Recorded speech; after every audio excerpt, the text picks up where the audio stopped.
Welcome to the podcast From Stress to Success Blueprint. I'm your host, Lolita Gooden. And I was just thinking, which episode is this? 93, believe it or not. Okay, let's continue the conversation about how we can be stressed out about other people and their actions. And really, it is just really your action that has to do with them. That's what's really stressing out. So, in today's episode, I want to ask you a question.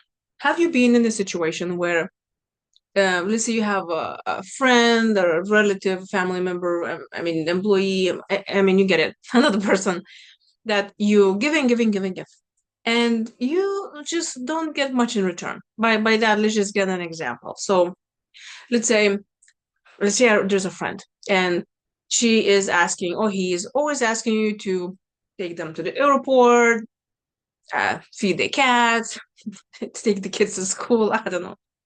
Um, and you're there for them, right? Well, because you're a nice person, you are, maybe sometimes feeling guilty that really don't have time for this, but that's okay. I'm gonna be there. Oh, you're doing this out of your heart, like, yes, I have time. Of course, I'm gonna watch your kid. Of course, I'm gonna feed the cat. Of course, I'm gonna take you from airport because you're a nice person. But what happens is when it's your turn to be picked up from airport, when you need your cat to be fed, they're not there. They always find some sort of excuse. They find, oh my gosh, and my life is so bad. And, well, for example, let's say you're always being very supportive. And then you have this time in your life that you burn out, stressed out, and you just have no bandwidth to help anyone or even listen to somebody complaining. And they ask you, so how are you? And the phone call, and you say, well, I'm really doing pretty bad. I mean, I'm really feeling down. And instead of being this is the turn to support you. They say, oh, wait until you're going to hear my story, what happened to me.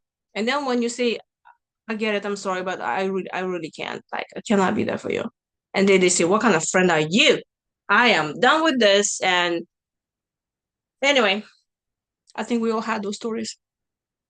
And obviously, as you can tell, it's very stressful because what happens is you give, and you don't get it back.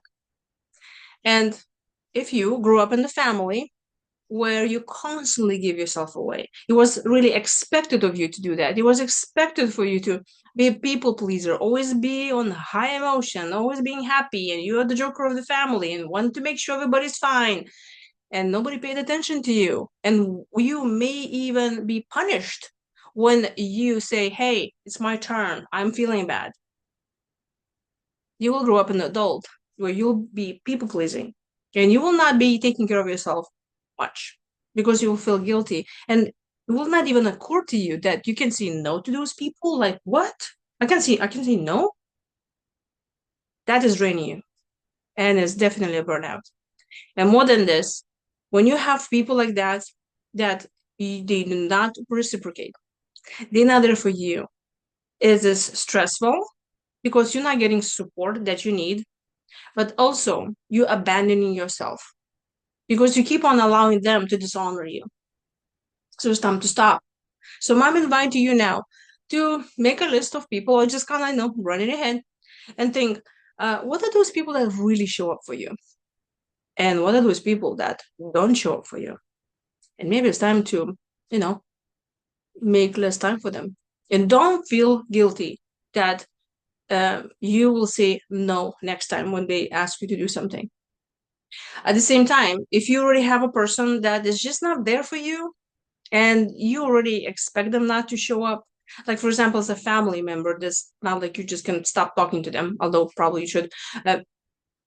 Always have a backup plan because it could be really stressful when you already expect them, let's say, to pick you up from an airport and they don't show up and they message you like, oh, I'm so sorry, I totally forgot about that. I was taking a nap. Call Uber, manage your stress by giving them maybe a chance. Probably not, but always have a backup plan. But better if those people that you can, not a family member that you have to see them every week, let them go. Find other people. There's plenty of amazing people there for you that will appreciate you and see you for who you are and be happy to be there for you. So stand your ground, pick new friends, and that's definitely will be less stressful because you will be stopped abandoning yourself. If you're watching this on YouTube, you know the drill. Please like the video if you like the video, and subscribe to my channel if you have not, and if you will, of course, like to see more of my videos. But tomorrow I'll be talking a little bit more about people pleasing, the guilt, and all of that. So I hope you'll be back.